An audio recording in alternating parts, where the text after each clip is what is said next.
جاتے تھے. حضرت درس اردو میں ہوتا تھا لیکن ہم اس کو عربی میں اس واسطے لکھتے تھے کہ عربی میں عبارت مختصر عبارت میں آسانی سے لکھا جاتا ہے. تو اثناء درس میں ایک طالب علم نے حضرت شاہ صاحب کا جب کلام چلتا تھا تو ایک مسئلے پر گفتگو چلی تو اس پر پھر دوسرا اس مسئلے پر اقوال مختلف، پھر ان کے دلائل پر کلام پر پھر دلائل کے پھر جوابات. اس میں بعض اوقات ضمنی مسائل بھی آ جاتے تھے. اسی طریقے کے کسی ضمنی مسئلے میں کوئی گفتگو فرما رہے تھے تو ایک طالب علم نے سوال کر لیا اس ضمنی مسئلے سے متعلق جس کا اس دن کی حدیث سے کوئی تعلق نہیں تھا، تو غیر متعلق اس دن کے سبق سے غیر متعلق سوال تھا. تو حضرت نے فرمایا کہ بھائی آپ نے سوال بڑا اچھا کیا، اس کا جواب علامہ ابن الہمام نے فتح القدیر میں یہ دیا ہے. اور یہ کہہ کر فتح القدیر کی عبارت حفظ پڑھنی شروع کی. فرماتے ہیں کہ ایک جملہ، دو جملے، تین جملے، اب وہ ہے کہ عبارت پڑھتے چلے جا رہے ہیں حفظ. تو ہم حیرت میں ڈوب گئے اور ہمارے قلم رک گئے اور ہم حیرت سے تکنے لگے حضرت شاہ صاحب کو تقریباً آدھے صفحے کی عبارت فتح القدیر کی حفظ سنائی. اور فتح القدیر کا آدھا صفحہ آپ جانتے ہیں باریک ٹائپ پر چھپی ہوئی ہے، تو اگر اب کمپوز کیا جائے تو وہ ایک صفحہ بنتا ہے کم از کم. فرماتے ہیں کہ جب حیرت سے ہم تکنے لگے تو حضرت کو بھی خیال ہوا تو فرمایا کہ جاہلین، حضرت شاہ صاحب رحمۃ اللہ علیہ اپنے شاگردوں کو پیار میں جاہلین کہا کرتے. جاہلین یہ سمجھتے ہوگے کہ یہ فتح القدیر کی عبارت میں آج ہی دیکھ کر آیا ہوں. ایسا نہیں ہے. فلاں سن میں اتنے سال پہلے مجھے سفر پیش آیا لکھنؤ کا، 1-2 دن کا کام تھا مگر اس کام کی وجہ سے مجھے 8-10 دن رکنا پڑ گیا. میزبان کے پاس ٹھہرا ہوا تھا، اب میرے پاس کوئی اور مشغلہ نہیں تھا. اس کام میں روزانہ تھوڑا ہی وقت لگانا پڑتا تھا، باقی وقت فارغ تھا. دل پریشان ہونے لگا تو میں نے ان سے پوچھا تمہارے پاس کوئی کتاب ہے؟ تو انہوں نے کہا کہ ہمارے ابا جان کے زمانے کی ایک کتاب رکھی ہے الماری میں، وہ دیکھ لیجئے، عربی میں ہے. تو کہ مجھے لے گئے تو وہ کتاب دکھائی تو فتح القدیر تھی 6 جلدوں میں. فرمایا کہ وہ 8 دن جو تھے ان میں فتح القدیر کی سب جلدوں کا اس دن مطالعہ کیا تھا میں نے وہاں. اور یہ عبارت بھی اسی وقت پڑھی تھی. اس وقت کی عبارت کتنے سال پرانی عبارت آج حفظ پڑھ کے سنا رہے تھے. اچھا، اور حیرت کی بات اور 8 دن میں مطالعہ کیا فتح القدیر کا، اور اتنا جلدی اتنا تیز مطالعہ، پھر گہرا کتنا، اس کا اندازہ آپ اس سے کیجئے کہ ایک موقع پر حضرت شاہ صاحب رحمۃ اللہ علیہ نے فرمایا کہ فتح القدیر میں جتنی احادیث پر بحث علامہ ابن الہمام نے کی ہے وہ ساری احادیث علامہ ذیلی کے نصب الرایہ سے ماخوذ ہیں. آپ اندازہ کیجئے، یہ بات وہ کہہ سکتا ہے جس نے فتح القدیر کو بھی حفظ کیا ہو اور نصب الرایہ کو بھی. اور آگے فرماتے ہیں، پہلے فرمایا کہ جتنی حدیثیں فتح القدیر میں آئی ہیں وہ ساری کی ساری نصب الرایہ سے لی ہیں علامہ ابن الہمام نے، سوائے 3 حدیثوں کے. سوائے 3 حدیثوں کے. یہ 3 حدیثوں کا جو استثناء ہے یہ سوائے اس کے شخص کے نہیں کر سکتا جس کو نصب الرایہ بھی ازبر یاد ہو اور فتح القدیر بھی ازبر یاد ہو. حافظے کا تو یہ عالم. اب دیکھیے علم کی پیاس.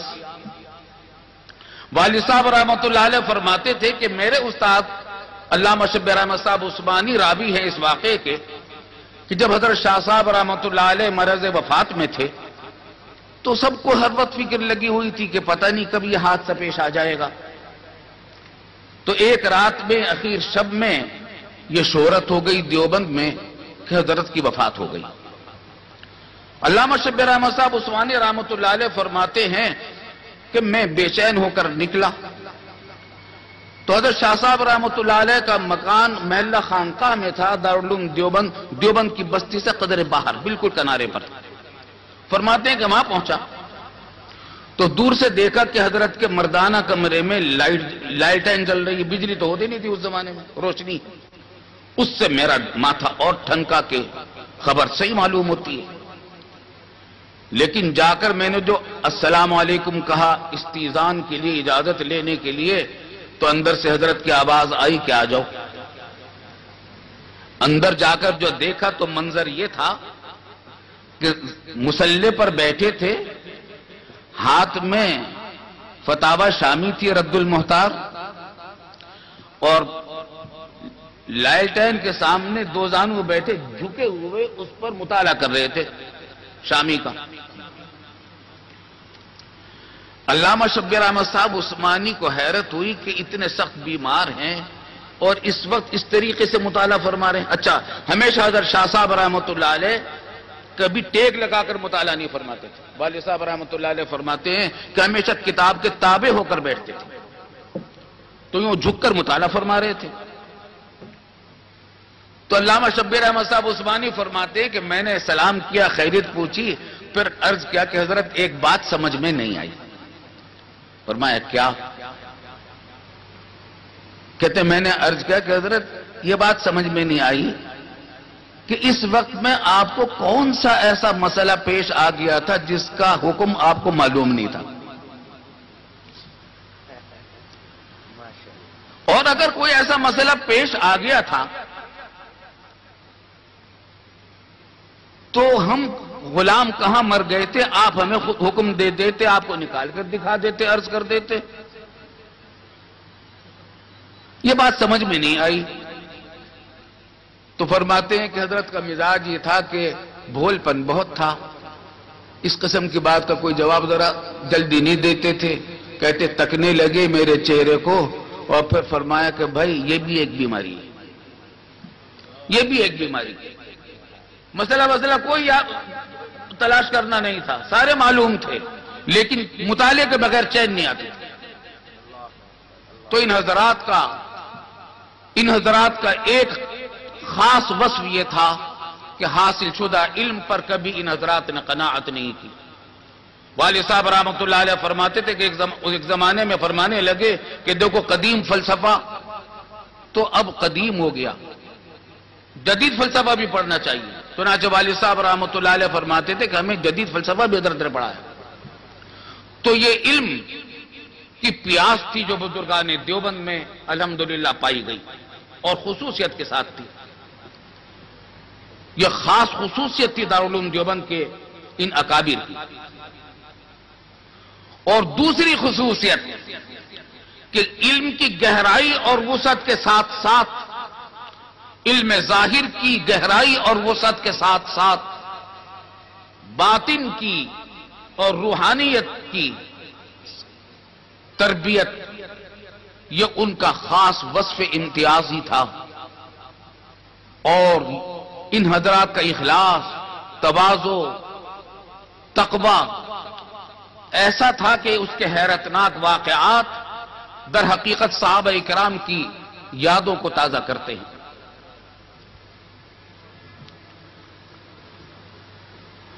حضرت شیخ الہند رحمۃ اللہ علیہ کا واقعہ میں نے والد صاحب رحمۃ اللہ علیہ سے سنا کہ حکیم الامت حضرت مولانا اشرف علی صاحب تھانوی نمبر اللہ مرقدہ جب دارالعلوم دیوبند سے فارغ التحصیل ہو کر کانپور تشریف لے گئے، وہاں مدرسے میں آپ پڑھاتے تھے، تو اس علاقے میں کچھ حضرات اور تھے جو ذرا کچھ بدعات کی طرف مائل تھے اور بزرگان دیوبند کو کچھ نہیں سمجھتے تھے، اور یہ سمجھتے تھے کہ ان کے پاس کیا علم ہوتا، یہ تو مسجد یہ معمولی قسم کے لوگ ہیں۔ تو کچھ اختلاف بھی رکھتے تھے، کچھ بدعات بغیر کی وجہ سے، اور علماء دیوبند کو رنگ میں نہیں لاتے تھے۔ تو حکیم الامت حضرت تھانوی رحمۃ اللہ علیہ کی دعوت پر شیخ الہند رحمۃ اللہ علیہ کانپور تشریف لائے. اعلان ہوا تو بہت بڑا جم غفیر جمع ہوا، عظیم الشان جلسہ ہوا، حضرت کا بیان شروع ہوا. حضرت شیخ الہند رحمۃ اللہ علیہ کی فصاحت و بلاغت اور علوم و معارف کا کیا ٹھکانہ، ان کا جو بیان شروع ہوا تو پورے مجمع پر ایک سکتے کسی کیفیت طاری ہو گئی اور علوم و معارف کے دریا بہا دی حضرت نے. ابھی بیان چل رہا تھا کہ وہ حضرات بھی آ گئے جو دوسرے مسلک سے تعلق رکھتے تھے.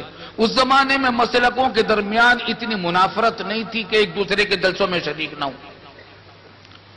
تو وہ آ گئے، آ کر بیٹھے. جیسے ہی حضرت شیخ الہند رحمۃ اللہ علیہ کی نظر ان پر پڑی، فوراً جملہ ادھورا چھوڑ کر ایک سیکنڈ کو کچھ سوچا اور خاموش ہو گئے اور خاموش ہو کر بیٹھ گئے. حضرت تھانوی رحمۃ اللہ علیہ فرماتے ہیں کہ ہمیں خیال ہوا کہ شاید حضرت کو پیاس لگی ہے یا کھانسی لگی ہے، کوئی دسکا لگ گیا ہے یا سانس لینے کے لیے رک گئے ہیں. چند منٹ ہم نے دیکھا مگر حضرت بالکل فارغ ہو گئے. فرماتے ہیں کہ میں نے جا کر حضرت سے سرگوشی کی کہ حضرت کیا بات ہے، پانی پیش کروں کا کہ نہیں؟ کہ پھر کیا بات ہے؟ کہ بس اب بیان نہیں ہوگا. تو کہتے ہیں کہ حضرت تھانوی رحمۃ اللہ علیہ فرماتے ہیں کہ میں نے کہا کہ حضرت اب تو بیان کرنے کا وقت آ جاتا. یعنی کیا مطلب ہے کہ حضرات آئے تھے مخالفین، اور پھر بیان سنتے تو پتہ چلتا کہ ہمارے بزرگوں کے پاس کیسا علم ہے. تو کہتے میں نے صرف اتنا ہی کہا کہ حضرت اب تو بیان کرنے کا وقت آ جاتا. حضرت شیخ الہند رحمۃ اللہ علیہ نے کیا جواب دیا؟ فرمایا کہ ہاں یہی خیال مجھے بھی آ گیا تھا، یہی خیال مجھے آ گیا تھا جس کی وجہ سے تقریر چھوڑ دی. کیا مطلب کہ پہلے تقریر اللہ کے لیے کر رہا تھا اور اب اگر تقریر کروں گا تو دکھانے کے لیے کروں گا. یہ خیال آ گیا تھا کہ اس کو پتہ چلے گا ان لوگوں کو کہ ہمارے پاس کیسے علوم ہیں. یہ دل میں خیال آ گیا تھا، اس خیال کی وجہ سے تقریر کو روک دیا کہ پھر اب تقریر اللہ کے لیے نہیں رہے گی. تو دوسری خصوصیت ہمارے بزرگوں کی یہ تھی کہ علم ظاہر کے ساتھ، فقہ ظاہر کے ساتھ، فقہ باطن کے اندر بھی اللہ تعالیٰ نے ان کو صاحب نسبت اولیاء اللہ بنایا تھا، جس کے بے شمار واقعات ہیں. اور تیسری خصوصیت اور وہ یہ کہ دعوت الی اللہ اور امر بالمعروف اور نہی عن المنکر میں انہوں نے سنت انبیاء کا اتباع کیا. انہوں نے رد بدعات میں کوئی کسر نہیں چھوڑی اور ہر باطل فرقے کا، ہر باطل نظریے کا رد کیا، لیکن علمی انداز میں کیا، سنجیدہ انداز میں کیا، سنت انبیاء کے مطابق کیا. ہمارے والد صاحب رحمۃ اللہ علیہ فرمایا کرتے تھے کہ امر بالمعروف اور نہی عن المنکر علماء کا بہت بڑا فریضہ ہے، بلکہ علماء کا تعلیم و تعلم کے بعد سب سے بڑا فریضہ یہی امر بالمعروف اور نہی عن المنکر ہے اور انذار ہے. لیکن اس میں سنت انبیاء کو عام طور سے ملحوظ نہیں رکھا جاتا، افراط اور تفریط سے کام لیا جاتا ہے. کبھی مداہنت ہو جاتی ہے کہیں اور کہیں تشدد کا راستہ اختیار کر لیا جاتا ہے. سنت انبیاء کا طریقہ جو ہے وہ دونوں کے بیچوں بیچ ہے. اور فرمایا کرتے تھے حضرت والد صاحب رحمۃ اللہ علیہ کہ آپ دیکھیں انبیاء کرام علیہ السلام کو، ان کو فرمایا گیا حضرت موسیٰ اور ہارون علیہ السلام کو جب فرعون کو دعوت دینے کے لیے بھیجا گیا تو فرمایا گیا کہ قولا لہ قولا لینا، ان سے تم نرم بات کرنا. والد صاحب رحمۃ اللہ علیہ فرماتے تھے کہ ہمارے مخاطب فرعون سے زیادہ گمراہ نہیں اور ہم موسیٰ اور ہارون سے بڑے مسلح نہیں ہیں. جب موسیٰ اور ہارون کو فرعون کے مقابلے میں سخت کلامی کی اجازت نہیں دی گئی تو ہمیں اپنے مخالفوں کے مقابلے میں سخت کلامی کی اجازت کیسے ہو سکتی ہے؟ حضرت نوح علیہ السلام کا واقعہ، حضرت ہود علیہ السلام کا واقعہ، واقعات کلمات قرآن کریم نے ان کو مکالمات بیان کی ہیں، وقت نہیں ہے کہ اس کی تفصیلات میں جایا جائے، لیکن ان مکالمات کو دیکھیں۔ وہاں قوم گالی دیتی ہے انبیاء کرام علیہ السلام کو، وہ ان کو جھوٹا بھی کہتی ہے، گمراہ بھی کہتی ہے، بے وقوف بھی کہتی ہے، لیکن وہ کیا کہتے ہیں؟ لیس بی ضلالۃ ولکنی رسول من رب العالمین، لیس بی صفاحۃ ولکنی رسول من رب العالمین۔ تو ہمیشہ ان بزرگوں نے سنت انبیاء کو اختیار کیا اور اعتدال کے ساتھ، نرمی کے ساتھ، خیر خواہی کے ساتھ انذار کیا ہے۔ انذار کے معنی اردو میں عام طور سے ترجمہ اس کا ڈرانا کر لیا جاتا ہے۔ والد صاحب رحمۃ اللہ علیہ فرماتے تھے کہ انذار ڈرانا اس کا پورا ترجمہ نہیں ہے۔ ڈرانا بچھو اور سانپ کا اور دشمن کا بھی ہوتا ہے، شیر کا بھی ہوتا ہے، لیکن اس کو انذار نہیں کہتے۔ انذار اس خاص ڈرانے کو کہتے ہیں جو ہمدردی اور خیر خواہی میں کسی کو تکلیف سے بچانے کے لیے ڈرایا جائے، جیسے کہ ماں کسی بچے کو ڈرائے جو انگارے کی طرف جا رہا ہے تو اس کو بتائے اور بچانے کے لیے کہے کہ بیٹا اس کے پاس نہ جانا، ہاتھ جل جائے گا۔ اس ڈرانے کو انذار کہتے ہیں، جس طرح ماں اپنے بچے کو تکلیف سے بچانے کے لیے ڈراتی ہے۔ تو انذار تھا انبیاء کرام علیہ السلام کا طریقہ، اور رسول اللہ صلی اللہ علیہ وسلم کو نذیر بنا کر بھیجا گیا۔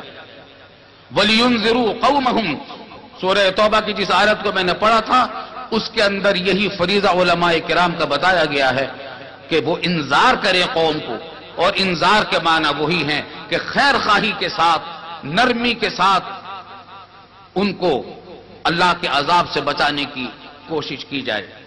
یہ تین خصوصیات تھی۔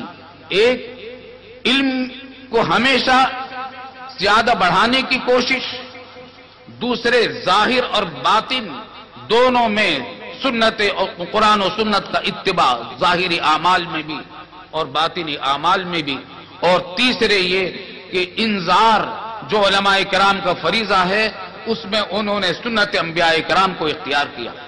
اس میں اگر کبھی اختلاف بھی پیش آیا تو مخالفین کے ساتھ سخت کلامی نہیں کی، بلکہ جن لوگوں نے سخت کلامی کی اس کو برداشت کیا۔ میں نے حضرت والد ماجد رحمۃ اللہ علیہ سے سنا، دارالعلوم دیوبند چونکہ حضرت خاندان شاہی ولی اللہ ہی کی ایک میراث ہے، تو حضرت شاہ اسماعیل شہید رحمۃ اللہ علیہ کا واقعہ سنا کہ حضرت شاہ اسماعیل شہید رحمۃ اللہ علیہ رد بدعات میں بہت پیش تھے۔ تو کسی شخص نے جو ان سے عقیدت نہیں رکھتا تھا، مخالف تھا، حضرت مسجد سے باہر نکل رہے تھے تو اس نے کہا کہ حضرت میں نے سنا ہے کہ آپ حرامزادے ہیں۔ کیا کہا؟ میں نے سنا ہے آپ حرامزادے ہیں۔ اب دیکھیے نا، مجھ جیسا کوئی آدمی ہو تو کیا جواب دے گا؟ غصہ آئے گا، گالی کا جواب گالی سے دینے کی کوشش کرے گا۔ فرمایا کہ بھئی آپ کو کسی نے غلط اطلاع دی ہے، میری والدہ کی شادی کی اور نکاح کے گواہ تو اب بھی موجود ہیں، ان سے تحقیق کر سکتے ہو جا کر۔ یہ جواب دیا اس کی گالی کا۔ ہمارے بزرگوں کا شیوہ یہی تھا۔ اللہ تعالی ہمیں ان کی ان خصوصیات کو برقرار رکھنے اور پھیلانے کی توفیق عطا فرمائے۔ وآخر دعوانا الحمدللہ۔